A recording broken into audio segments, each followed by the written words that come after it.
और ये .22 कैलिबर की राइफल से फायर की गई थी। लक्षिता और इंद्रानी के शरीर पर जो घाव थे वो इन्हीं बुलेट से हुए थे सर। ओह,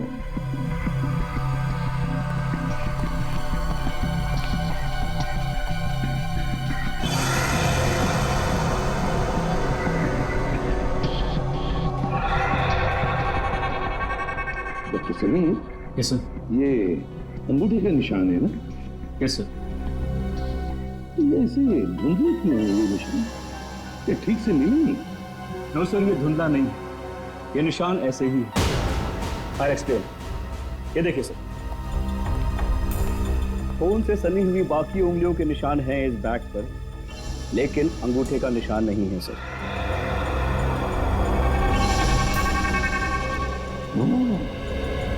डॉक्टर अभिजीत, ये अंगूठा डैमेज है जिसकी वजह से रेखाएं मिट गई हैं।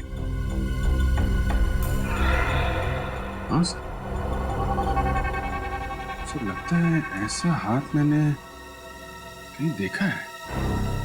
बिल्कुल सही अभिजीत, मैंने भी ऐसे अंगूठे वाले आदमी को देखा है।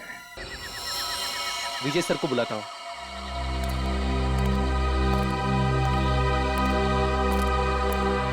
हेलो। Hello sir. हेलो विजय सर। हाँ बोलो दीपक।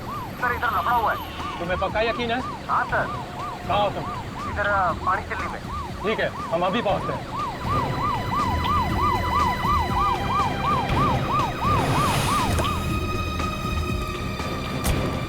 सर कहाँ है गाड़ी? सर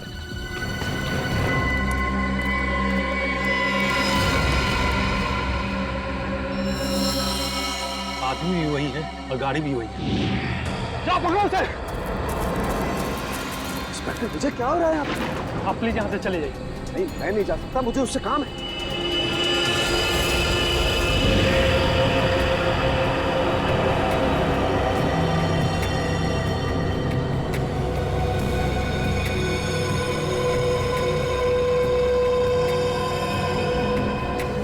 अब क्या करें सर?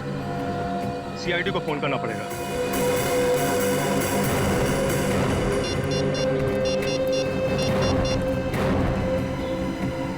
हेलो,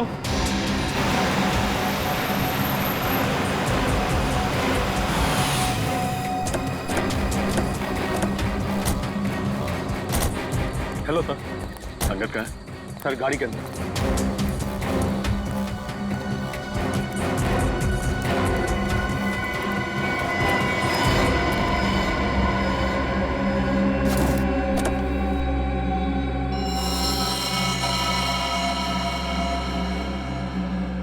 एक ही बार में गले की नस काटती है। लगता है सर मरे हुए काफी समय हो गया। देखो गाड़ी में और क्या क्या मिलता है।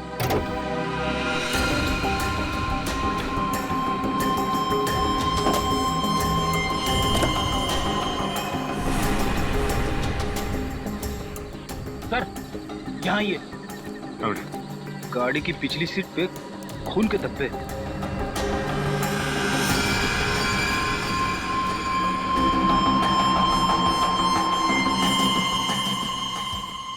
सर, अंगद की लाश तो ड्राइवर सीट पर है, फिर गाड़ी के पीछे वाली सीट पर खून के धब्बे कैसे हैं? हाँ पुर्री, ये बात तो है। आपको कैसे पता चला कि इंद्रानी और लक्षिता के मर्डर केस में अंगद का कनेक्शन? दरअसल बात यह है सर कि 10 सितंबर की रात को मैंने इस आदमी को डॉक्टर सलूके के साथ देखा, तभी जिंदा था। वो 10 सितंबर की रात हम जेल से फरार दो कैदी टीकू और डब्बू का पीछा करते हुए वाड़ी चौक पहुंचे। वो हम पर लगातार फायर कर रहे थे। वहाँ पार्क की हुई एक गाड़ी के पीछे से भागते हुए वो जंगल में छिप गए। जब मैं उस गाड़ी के पास पहुंचा तो डॉक्टर सालुंके को उस गाड़ी से निकलते देख मैं आश्चर्यचकित रह गया। इंस्पेक्टर विजय, क्या हो रहा है यहाँ पर? सर, हम कुछ क्रिमिनल्स का पीछा कर रहे हैं, आपकी जान को भी खतरा हो सकता है। आप प्लीज यहाँ से चले जाइए। नहीं, मैं नहीं जा सकता, मुझे उससे काम है। सर मैंने कहा ना, आपकी जान को भी खतरा हो सकता है। प्लीज आप चले जाइए और उन्हें भी अपने साथ ले जाइए।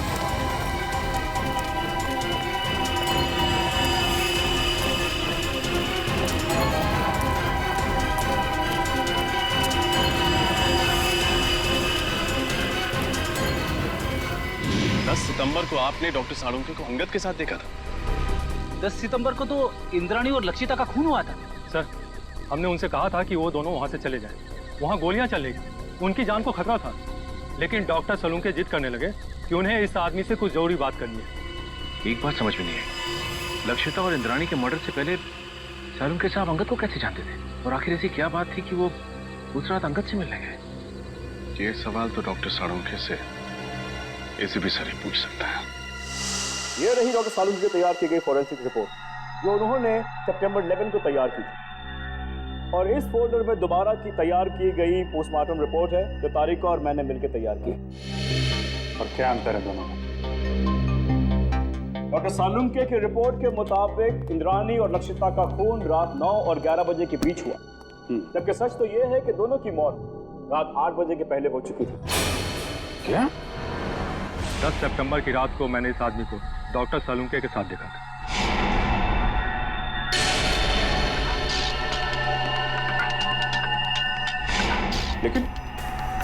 लेकिन डॉक्टर साळुंखे ऐसी गलती कैसे कर सकते हैं?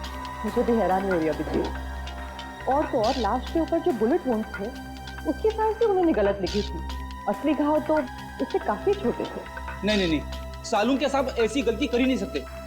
कहीं ऐसा तो नहीं कि आप लोगों के हाथों से कोई गलती हुई हो? इसकी कोई गुंजाइश नहीं, हमने रीचेक किया था। एक बार पोस्टमार्टम हो चुका है, क्या दूसरी बार किया हुआ पोस्टमार्टम रिपोर्ट सही होता है? You are right officer.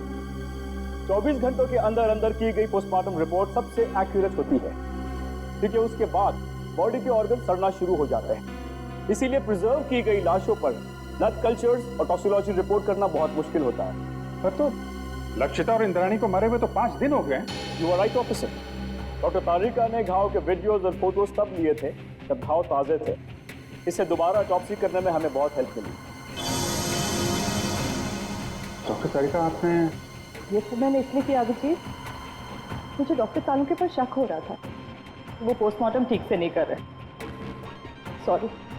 नहीं, तुम्हें परेशान होने की जरूरत नहीं है तारिका। तुम सिर्फ अपनी ड्यूटी कर रही थी, डॉक्टर साळुंखे के साथ गद्दारी नहीं। और क्या जो डॉक्टर साळुंखे ने अपनी रिपोर्ट में नहीं लिखा है या गलत लिखा है डॉक्टर समीर? एक बहुत जरूरी बात, आइए मेरे साथ। डॉक्टर सालुंखे की रिपोर्ट के मुताबिक लक्षिता पर करीब 10 फीट की दूरी से गोली चलाई गई थी और इंद्राणी पर करीब 8 फीट की दूरी से। हाँ सर, जहाँ से खूनियों ने गोली चलाई थी वहाँ से 8 से 10 फीट का डिफरेंस था।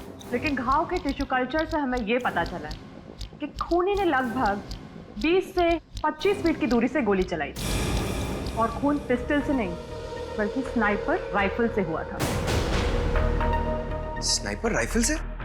सर, कोई घर में स्नाइपर राइफल यूज क्यों करेगा? और वैसे भी विशाल, शौनक और राहुल ने कहा था कि उन्होंने पिस्टल इस्तेमाल की थी, और सर्चिंग के टाइम हमें कोई राइफल मिली भी नहीं थी। और डॉक्टर तारिका, फार्म हाउस से हमें ये 9mm बुलेट्स मिले, किसी राइफल के बुलेट्स नहीं। यही बात तो हम साबित करना चाहते हैं रजत, कि खूनी ने पिस्टल से नहीं बल्कि राइफल की हाई स्पीड बुलेट से खून किया था। और जब वो गोलियां लक्षिता और इंद्राणी के शरीर से बाहर निकल गई, तब खूनियों ने वो गोली कहीं छिपा दी हुई। ये बात मैं आप सबको डेमोन्स्ट्रेट करके एक्सप्लेन कर सकता हूँ। ये स्कल ए है, इस पर हमने ठीक उसी साइज का छेद किया है जो लक्षिता के सर पे था, और स्कल बी और स्कल सी बिल्कुल सही सलामत है। मैं अभी आप लोगों के सामने स्कल बी पर .22 पिस्टल से 10 फीट की दूरी से फायर करूंगा, और स्कल सी पर स्नाइपर राइफल से तकरीबन 20 फीट की दूरी से फायर करूंगा।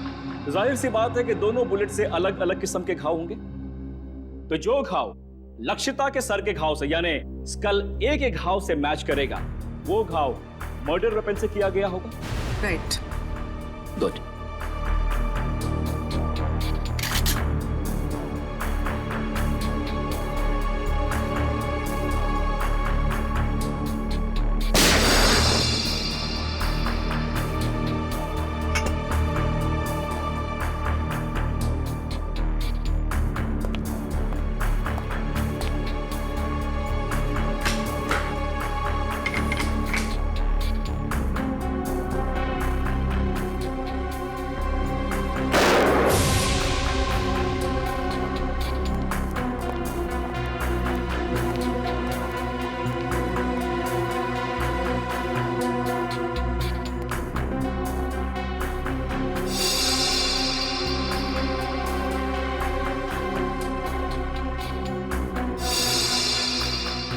कहना बिल्कुल सही है सर।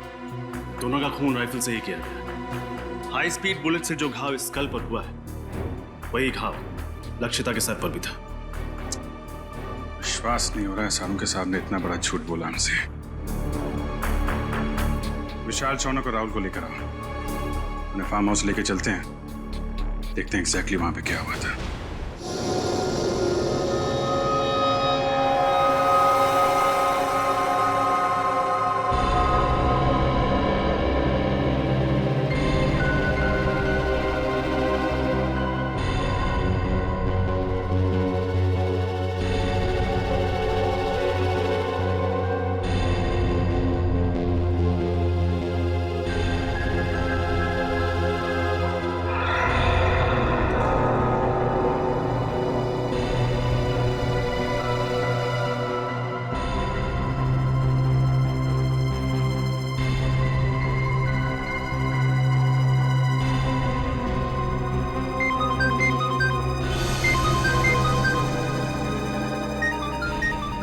ये मेरा फोन है, मुझे लेने दो। डॉक्टर सालुंके, आप शांत हो जाइए। अगर आप इतना चिल्लाएंगे तो आपका बीपी हाई हो जाएगा। Private number? हेलो जी, 1 मिनट, आपके लिए फोन। Thank you. हेलो, कहाँ हो तुम? मैं दोपहर से तुम्हारा इंतजार कर रहा हूँ, फोन क्यों नहीं किया? देखो, हाँ मुझे याद है सब कुछ, दोहराने की जरूरत नहीं है। आ रहा हूं मैं वहां पर। क्या तुम्हारा दिमाग खराब हो गया? देखो, जो कुछ करना है मेरे साथ करना, उसे कुछ भी नहीं होना चाहिए। हाँ ठीक है, आ रहा हूं मैं।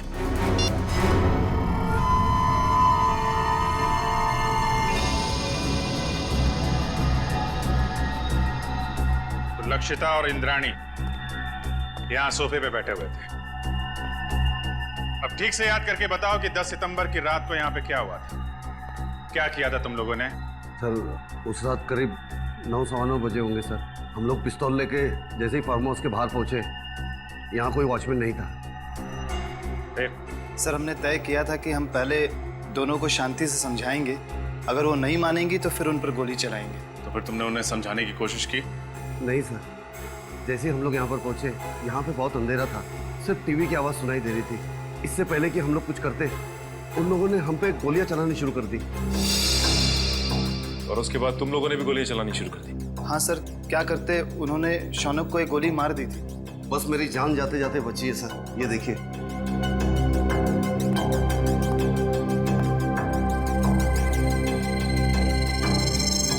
जब तुम्हें ये गोली लगी तो तुम कहाँ खड़े थे? यहाँ सर, मैं यहाँ खड़ा था सर। जैसे ही मुझे गोली लगी, मैं वहां पर उस दीवार पर जाकर टकराया और मेरा सर वहां पर लग गया।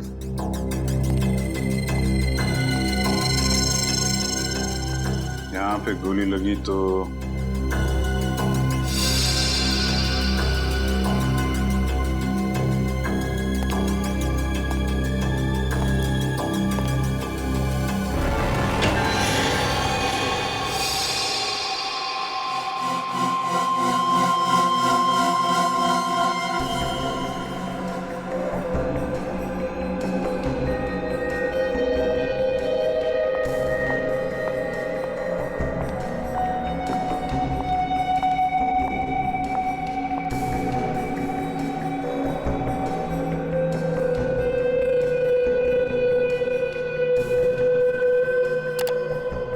तारिका, गाड़ी की बैक सीट पर जो खून के धब्बे मिले हैं उनकी जांच हो गई है। 2 अलग अलग लोगों का खून है और दोनों में औरत का डीएनए मिला है। Have a look. दोनों औरतों की उम्र 45 से ज्यादा नहीं होगी। डॉक्टर समीर, क्या आपको पूरा यकीन है कि इसमें और कोई तीसरे आदमी का डीएनए सैंपल नहीं है? दूसरी बार डीएनए जांच में कोई गलती नहीं होनी चाहिए। I am very sure doctor, मेरा टेस्ट गलत नहीं हो सकता है। ओके। अच्छा, आपने अभी कहा कि दोनों औरतों की उम्र लगभग 45 साल है, राइट? या 45। तो कहीं ये डीएनए इंद्राणी और लक्षिता का तो नहीं? उन दोनों की उम्र भी लगभग 45 साल ही हो सकता है, क्वाइट पॉसिबल। लेकिन ये कंफर्म करने के लिए उन दोनों औरतों के डीएनए से इस खून के डीएनए को मैच करना होगा। इन तीनों की बातों से और डॉक्टर समीर और तारिका की फॉरेंसिक रिपोर्ट से साफ साफ पता चलता है यहाँ पे सारा चक्रव्यूह जानबूझ के रचा गया है। Yes sir. अगर ये तीनों दरवाजे से ही गोली चला के भाग गए तो फिर शौनक का खून लक्षिता के शरीर के पास कैसे मिला? और सर अगर दोनों यहाँ बैठी थी तो हमें इंद्राणी की लाश यहाँ नीचे कैसे मिली? हो सकता है गोली लगने के बाद वो वहां से उठ के भागी और यहाँ पे गिर पड़ी। और इस दीवार पे गोलियां कहां से चलाई गई? और तो और इन तीनों लोगों की उंगलियों के निशान इस घर में कहां से आए? अंगद, ये सारी कारीगरी उस अंगद की है। उसी ने इन तीनों की उंगलियों के निशान और ब्लड सैंपल यहाँ पे प्लांट किए हैं। और सर अगर इंद्राणी और लक्षिता ने गोलियां चलाई होती तो हमें गन्स भी मिलती। गन्स तो हमें मिली नहीं है। करेक्ट। और सबसे बड़ी बात यह है कि गोली अगर दरवाजे की तरफ से चलती तो घाव सर के पीछे की तरफ होता है, सामने या साइड में नहीं। अब तो साफ हो गया है, डॉक्टर सालुंखे ने जानबूझ के गलत रिपोर्ट बनाई है ताकि हम इन तीनों पे शक करें। मगर सर डॉक्टर सालुंखे ऐसा करेंगे क्यों? अब ये बात तो डॉक्टर सालुंखे ही बता सकते हैं और डॉक्टर साहब गायब हैं। समझ में नहीं आता ये सालुंखे अजीब हरकतें क्यों कर रहा है? सर अंगद के गाड़ी के बैक सीट पे जो खून मिला था उसके डीएनए टेस्ट से साबित होता है कि वो खून लक्षिता और इंद्राणी का था और डॉक्टर सालुंखे उस दिन अंगद के साथ ही थे। सालुंखे से बहुत सारे सवाल पूछने हैं, बहुत सारे सवाल हैं। फोन लगा रहा हूँ लेकिन फोन लग नहीं रहा है उसका। सर डॉक्टर सालुंखे तो अपना फोन 24 घंटे ऑन रखते हैं और उनकी आदत है कि वो तुरंत फोन रिसीव करते हैं। लेकिन सर जब हम उनके घर उस दिन गए थे तो उन्हें पता भी नहीं था कि उनका फोन है कहाँ। तो हेलो, पता लग गया अंगद और सालुंखे साहब ने सबसे ज्यादा फोन किस नंबर पे किए थे? हाँ, मैं नोट करता हूँ। पूर्वी फोन दो। हाँ बोलिए। Okay, thank you sir. Salunkhe साहब ने 10 सितंबर को अंगद के साथ 15 बार फोन पे बात की थी और हर बार उनकी फोन का लोकेशन वाड़ी और पनवेल के बीच था। अंगद को 15 बार फोन किया है और वाड़ी और पनवेल के बीच में? सर अंगद किसी प्राइवेट नंबर से फोन पे बात कर रहा था, इसीलिए उसका मोबाइल फोन ट्रेस नहीं हो पाया। और 15 सितंबर को रात 9 बजे सालुंखे साहब का मोबाइल शादीन मॉल के पास ट्रेस किया गया है। शादीन मॉल? सर डॉक्टर तारिका से मिलने के बाद अभिजीत और मैं वहाँ डिनर के लिए गए थे और इसी मॉल के पार्किंग लॉट में सर मुझे गाड़ी के विंडशील्ड पे चॉकलेट के पेपर पे लिखा हुआ वो सुराग मिला था और उसी सुराग के जरिए हम लोग होटल रेड सेंट्रल के कमरा नंबर 111 तक पहुंचे।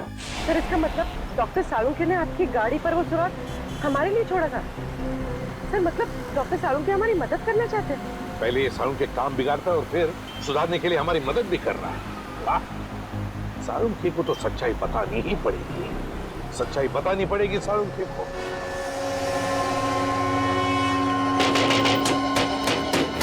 सालुंखे! सालुंखे! डॉक्टर साहब! सालुंखे साहब!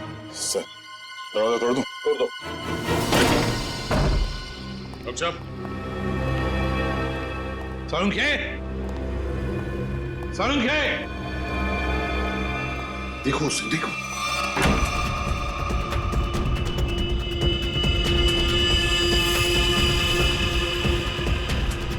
अबे पकिया, उठ! सीआईडी वाले आगे। सालुंखे! डॉक्टर साहब! डॉक्टर साहब!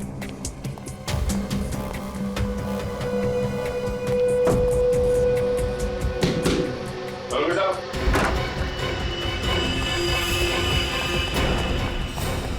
रुक जा! Salunkhe sir, Salunkhe sir.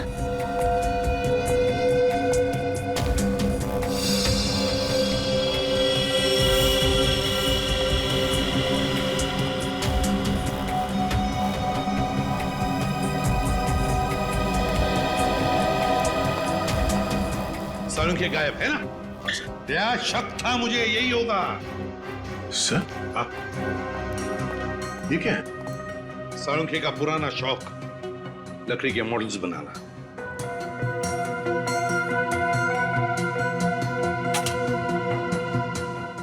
Doctor साहब का मोबाइल सर। मोबाइल छोड़ कर गया वो? ऑफ है।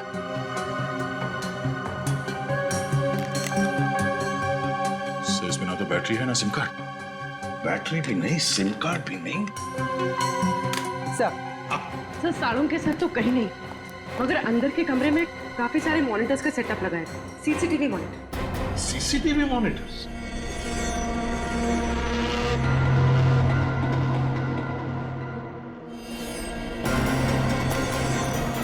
रुक जाओ वरना गोली मार दूंगा।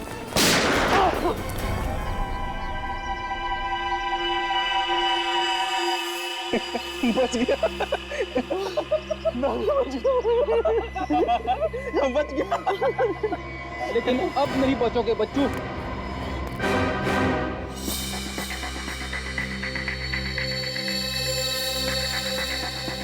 सर। हाँ।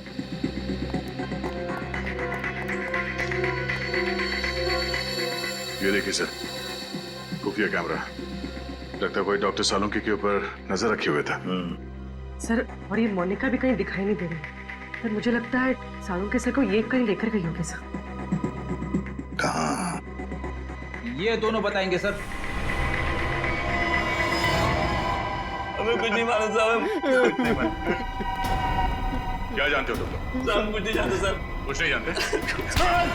कुछ नहीं जानते? साहब हम तो सिर्फ घर की देखभाल करते हैं साहब। डॉक्टर साळुंखे और मैडम मोनिका के जाने के बाद घर में कोई ना देख पाए सर। डॉक्टर साळुंखे कहाँ है? हमें कुछ नहीं मालूम सर।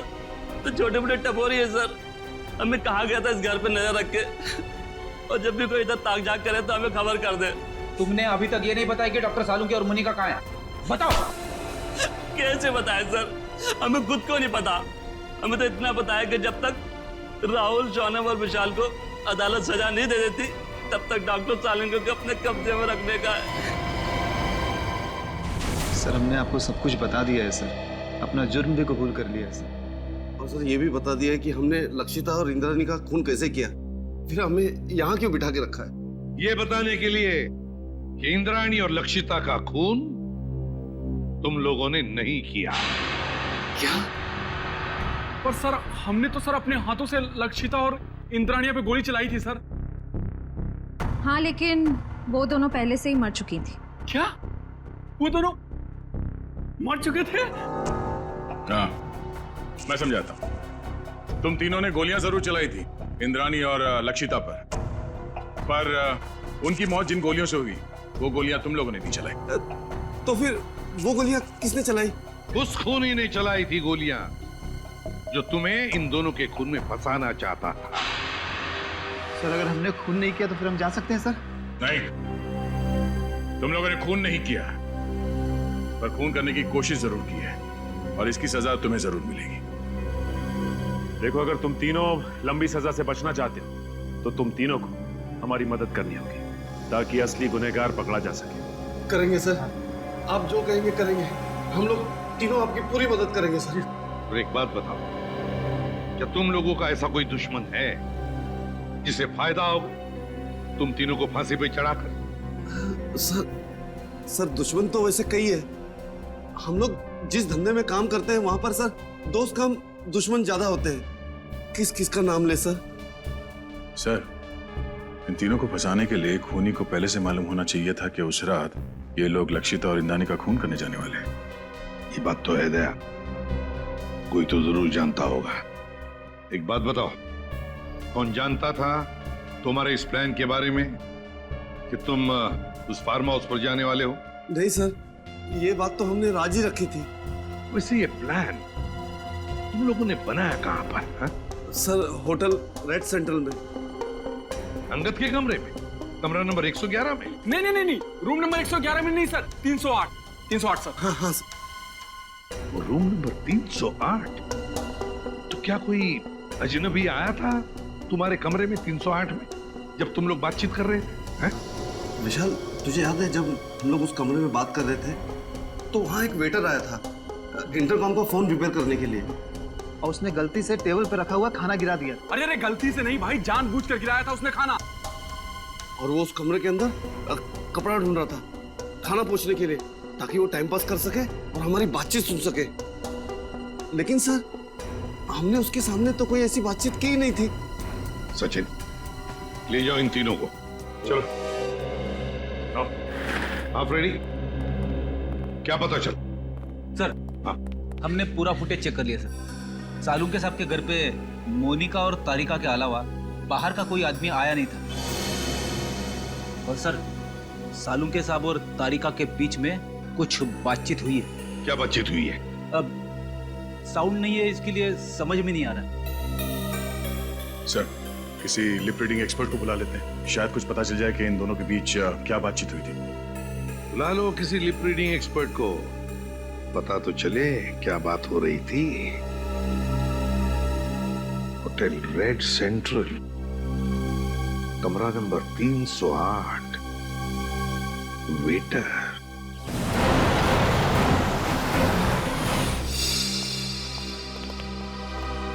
हेलो सर, आप लोग फिर से यहाँ? हमें कमरा नंबर 308 दिखाओ, जहाँ पे शौनक, विशाल और राहुल ठहरे थे सितंबर 10 को। क्यों, क्या हुआ? क्यों क्या बात नहीं, पहले चाबी दो और उस वेटर अमित को बुलाओ।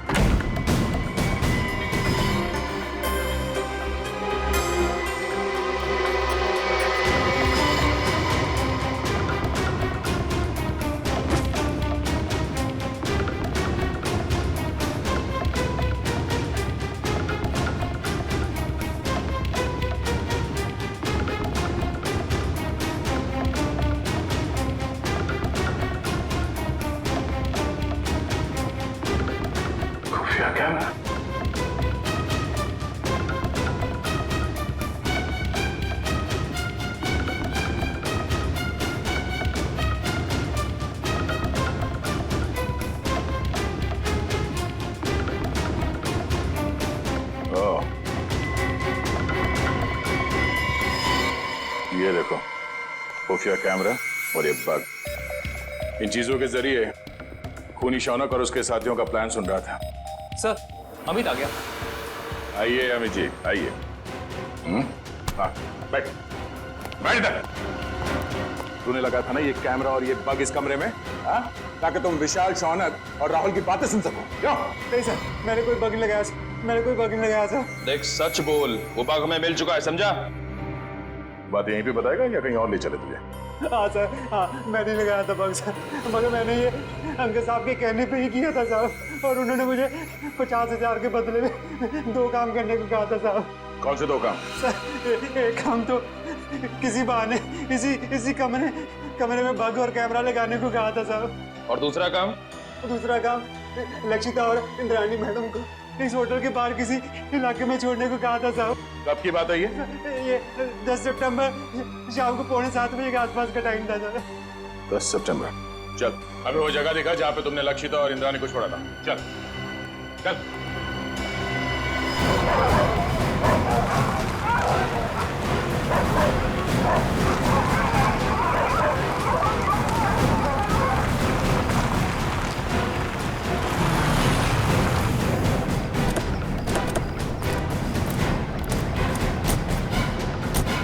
सर, यहाँ पे छोड़ा था मैंने, और सर वो दोनों वहाँ पे खड़े थे, वहाँ पे। तो बात कर रहे थे वो? हाँ सर, बहुत ही गुस्से में बात कर रहे थे सर। कह रहे थे कि वो हमें धमकाने की कोशिश कर सकता है, अगर उसने दगाबाजी करने की कोशिश की तो हम भी उसे छोड़ेंगे नहीं। लेकिन सर, उसके बाद मैं होटल में चला गया, उसके बाद क्या कुछ हुआ मेरे को सर पता नहीं। सर, इंस्पेक्टर विजय ने डॉक्टर सालुंखे और अंगद की गाड़ी को आखिरी बार यहीं आगे पास में ही देखा, और बाद में गाड़ी की बैक सीट पर उन दोनों औरतों के खून के निशान भी मिले। ऐसी जगह पे राइफल या स्पीड बुलेट का इस्तेमाल किया जा सकता है। खूनी ने राइफल का इस्तेमाल किया है, पिस्टल का नहीं। तो गोली 5 फीट की दूरी से नहीं, काफी दूर से चलाई गई है। एक काम कर, आसपास देखो कोई सबूत मिलता है क्या।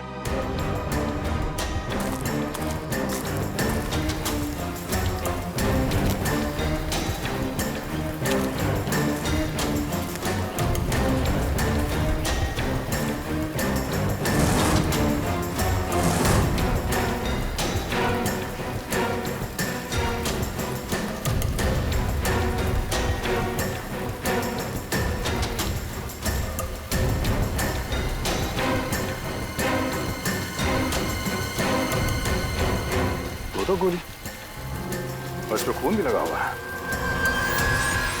दो गोली एक ही जगह पे कैसे?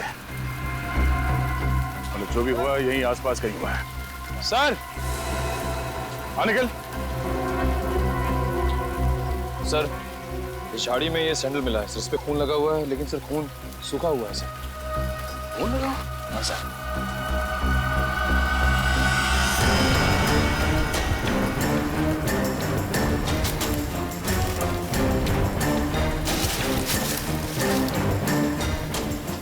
सर ये तो लक्षिता मैडम का बैग है, मुझे अच्छी तरह से याद है। उस दिन होटल में वो यही बैग लेकर आई थी। लक्षिता मैडम का बैग? कैसे? ये खून लगा हुआ है, इस बैग पे जो उंगलियों के निशान है जरूर उस खूनी के होंगे। और वो खूनी भी ज्यादा दूर नहीं गया होगा।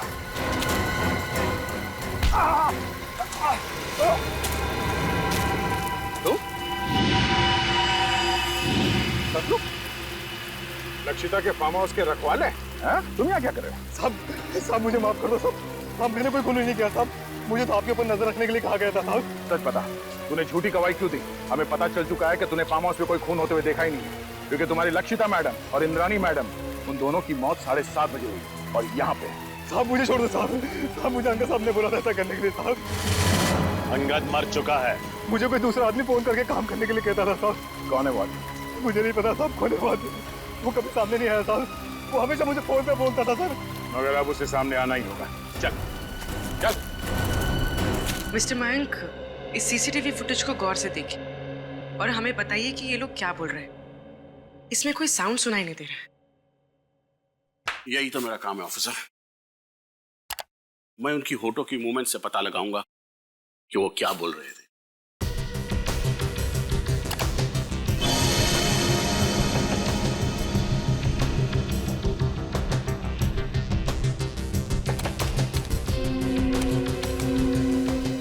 ACP sir,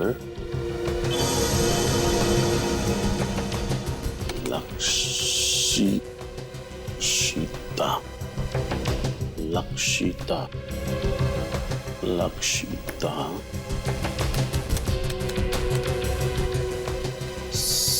CID team.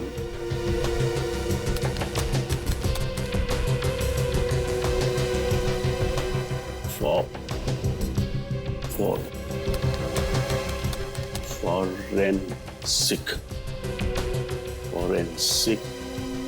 Abhijit, उस प्लॉट पर से जो पर्स मिला, उस पर जो उंगलियों के निशान है वो खूनी के ही है। सर ये खूनी बहुत चालाक है, काम होने के बाद अपने आदमियों को भी मार डालता है। अंगद के अलावा किसी और को कुछ मालूम नहीं था उसके बारे में, इसलिए लक्षिता और इंद्राणी को मारने के बाद उसने अंगद का भी खून कर दिया।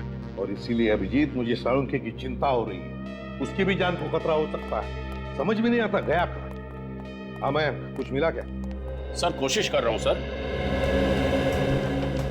सर ये मोनिका मुझे नर्स नहीं एक क्रिमिनल लगती है, जरूर यही साळुंखे साहब को कहीं ले गई होगी। हाँ, और ये तारिका, ये साळुंखे के घर क्यों गई थी उससे मिलने? और ये बात उसने हमें बताई भी नहीं। सर ये देखिए, तो डॉक्टर तारिका डॉक्टर साळुंखे से माफी मांग रही है और कह रही है ACP सर और पूरी CID team Lakshita Indrayani murder case में की गई आपकी फॉरेंसिक जांच पर शक कर रही है। सॉरी सर, ये सब मेरी वजह से हो रहा है।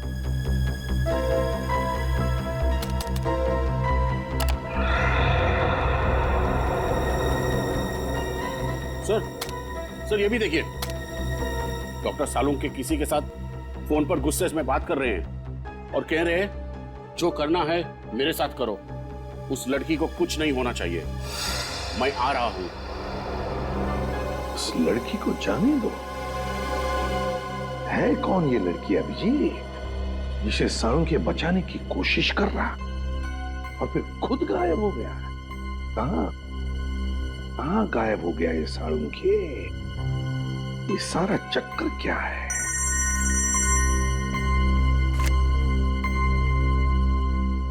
डॉक्टर डॉक्टर समीर, ये देखिए sir,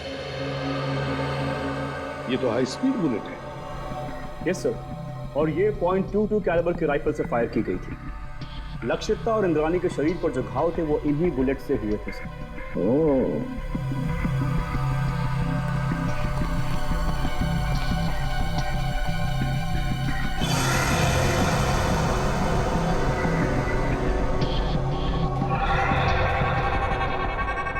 doctor Sameer. Yes sir. ये अंगूठे का निशान है ना? Yes sir. ये ऐसे धुंधले क्यों है ये निशान? ये ठीक से मिले नहीं? नो सर, ये धुंधला नहीं है, ये निशान ऐसे ही है। I explain. ये देखिए सर,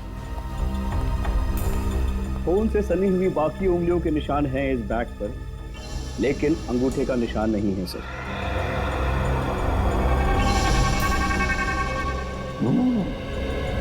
डॉक्टर अभिजीत, ये अंगूठा डैमेज्ड है, जिसकी वजह से रेखाएं मिट गई हैं। हाँ सर, लगता है ऐसा हाथ मैंने कहीं देखा है। बिल्कुल सही अभिजीत, मैंने भी ऐसे अंगूठे वाले आदमी को देखा है। लेकिन अभिजीत, हम ऐसे अंगूठे वाले खूनी को तब तक नहीं पकड़ सकते जब तक हमें यह पता नहीं कि उसने साळुंखे को छुपा के रखा कहाँ है, और फिर साळुंखे किस लड़की को बचाने की कोशिश कर रहा है समझ में नहीं आ रहा है, और फिर क्यों। तो अब क्या करें सर? कुछ तो जरूर करेंगे, कुछ तो जरूर करेंगे। साळुंखे को तो ढूंढना ही है। जरा सोचो, साळुंखे ने फोरेंसिक का रिपोर्ट गलत बनाया था ताकि हम उस पर शक करें, और फिर उन्होंने दया के लिए होटल रेड सेंट्रल का सुराग छोड़ा, उसकी गाड़ी के वाइपर पे। उन्हें पता था कि हम उनके घर पे पूछताछ करने जरूर जाएंगे और हमें पता चल जाएगा कि उनके घर पे सीसीटीवी कैमरे लगाए गए। सर, डॉक्टर साळुंखे ने हर कदम पे बहुत होशियारी से हमारे लिए सुराग छोड़े हैं, तो अपने घर पे कोई ना कोई सुराग छोड़े बगैर तो जा नहीं सकते सर। लेकिन सर, हमें उनके घर पर ऐसा कुछ भी नहीं मिला था। है सुराग है। कौन सा सुराग सर? घर रेडी, घर, एक लकड़ी का छोटा सा घर। सीसीटीवी फुटेज में हमने देखा है कि साळुंखे घर से बाहर जाने से पहले एक छोटा सा घर बना रहा था। वो घर तो डॉक्टर तारिका के घर जैसा है सर। हाँ, तारिका कहाँ गई? डॉक्टर समीर, तारिका कहाँ है? सर, अंदर की कार सीट में जो खून के धब्बों के निशान मिले थे, उनकी जांच करने के बाद वो कहीं चली गई है। उसका फोन भी नहीं लग रहा है। फोन ना, मतलब डॉक्टर साळुंखे फोन पे जिस लड़की को बचाने की बात कर रहे थे वो डॉक्टर तारिका है। हाँ अभिजीत, साळुंखे तारिका के घर ही गया है। इसका मतलब है साळुंखे और तारिका की जान खतरे में है।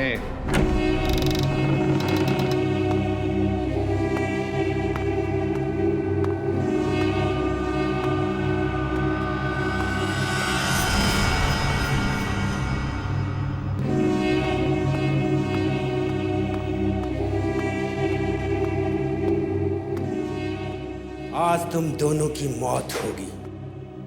आज ये सारा किस्सा ही खत्म होगा। नहीं नहीं नहीं नहीं नहीं डॉक्टर तारिका, ऐसे रोते नहीं। अरे अपने बॉस को देखो, कैसे बैठे हुए, निडर, शांत।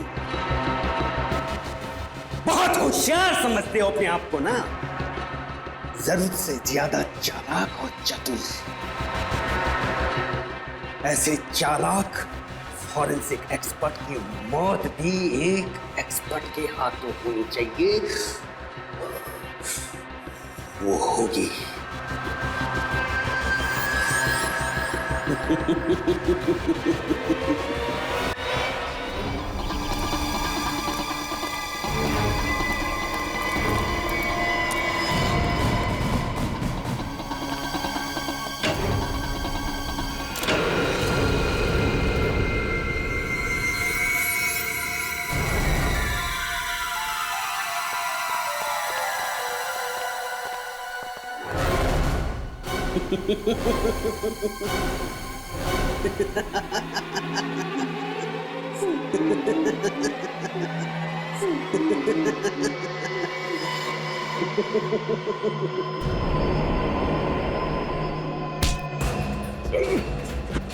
इंजेक्शन मुझे दे दो तुषार।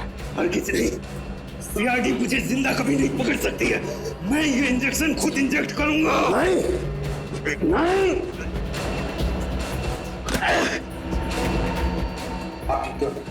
तुम ठीक हो डॉक्टर तारिका? बहुत होशियारी दिखा दी तुमने तुषार। पता मेरी साथी मोनिका कहाँ है? मैंने इसे भी जहर का इंजेक्शन दिया है। साथी तक को नहीं छोड़ा। पंकज जल्दी से मोनिका के पास जा और उसे हॉस्पिटल पहुंचा। अब तेरा खेल खत्म तुषार। तूने डॉक्टर सालुंखे को बेईमानी करने पर मजबूर किया, लेकिन उन्होंने बेईमानी में भी ईमानदारी दिखाई और हमारे लिए सुराग छोड़ते गए। आपने मुझे धोखा दिया डॉक्टर साहब। अगर मुझे फांसी नहीं हुई तो जेल से निकलने के बाद मैं सीधे आपका खून करूंगा। अगर दोबारा डॉक्टर सालुंखे के साथ ऐसे बात की तो तू बोलने लायक भी नहीं रहेगा।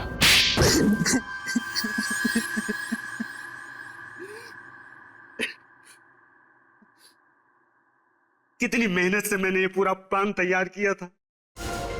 एक तीर में 5 शिकार, लक्षिता, इंद्राणी, राहुल, विशाल, शौनक, सबको एक साथ अपने रास्ते से हटाने का प्लान बनाया था मैंने।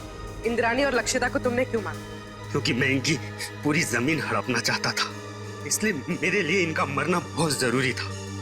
मैंने इन्हें इस तरीके से मारा कि इनके खून के इल्जाम में ये तीनों फंस जाएं और इन्हें फांसी की सजा हो जाए, क्योंकि इन तीनों ने लक्षिता और इंद्राणी को जान से मारने की धमकी दी थी।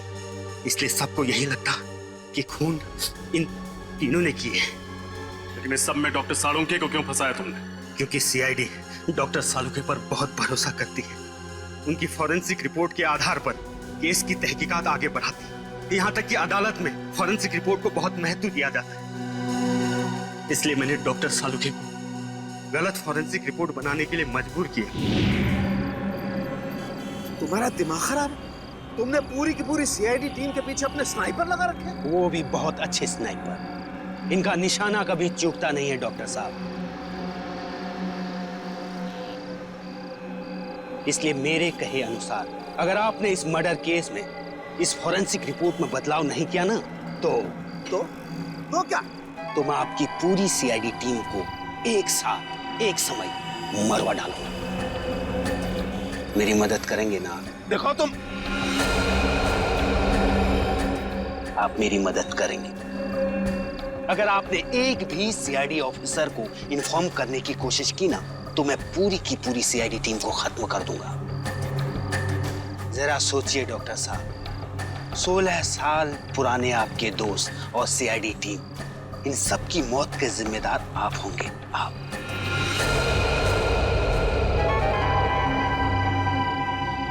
ठीक है, मैं तुम्हारी मदद करूंगा। बहुत अच्छी। और हाँ, कोई होशियारी नहीं। हमारी हर चीज अभी रिकॉर्ड करेगा। तुमने डॉक्टर सालुंखे पर दबाव डालने के लिए हमारी जान लेने की धमकी दी। एक इंसान के पीछे एक हैवान छुपा हुआ है। अब बताओ, 10 सितंबर की रात को पनवेल के फार्म हाउस में क्या हुआ था? मुझे पता था अंधेरे में गोलियां चलाने के बाद राहुल, शौनक और विशाल को यही लगेगा कि उन्होंने लक्षिता और इंद्राणी को मार डाला है। जब वो वहां से भाग रहे थे तब मैंने वॉचमैन संतरू का इस्तेमाल किया। मुझे एक चश्मदीद गवाह की जरूरत थी जिसके बयान पर सीआईडी भी भरोसा करती और जो बाद में अदालत में भी तीनों के खिलाफ गवाही देता। प्लान तो तुमने बहुत मेहनत से बनाया था, लेकिन डॉक्टर सालुंखे की होशियारी और हमारी टीम की सूझबूझ और एकता के कारण तुम्हारा प्लान कामयाब नहीं हुआ। अब तुम्हारे खिलाफ ऐसा केस तैयार करेंगे कि इस डबल मर्डर के लिए तुम्हें फांसी ही होगी। सालुंखे, यार हमने तुम पर शक किया, मगर तुमने अपना सब कुछ दांव पर लगा दिया हमें बचाने के लिए। सॉरी यार। अरे सॉरी? हाँ सॉरी। कम ऑन यार, अरे मेरा फर्ज था ये सब कुछ करना। पिछले 16 साल से हम लोग एक परिवार की तरह से काम कर रहे हैं। सीआईडी मेरा अपना परिवार है यार। हाँ मैं मानता हूं, एक पल के लिए मुझे कश्मकश थी कि मैं सीआईडी को भी बचाऊं और अपने प्रोफेशन के साथ गद्दारी भी नहीं करूं, ये प्रॉब्लम थी मेरे सामने। लेकिन यार Pradyuman, please don't say sorry यार, प्लीज। चलो ठीक है, जो हुआ सो हुआ, है ना, भूल जा यार। लेकिन सबसे खुशी की बात क्या है मालूम? जो तू सही सलामत वापस आया वन पीस में। आना ही था मुझे वापस, मुझे पूरा भरोसा था तुम लोगों पर। मुझे मालूम था तुम लोग मुझे कभी कुछ नहीं होने दोगे। तो रोता क्यों है? रो नहीं रहा हूं मैं यार, रो नहीं रहा हूं मैं यार। तुम नहीं सुधरोगे यार।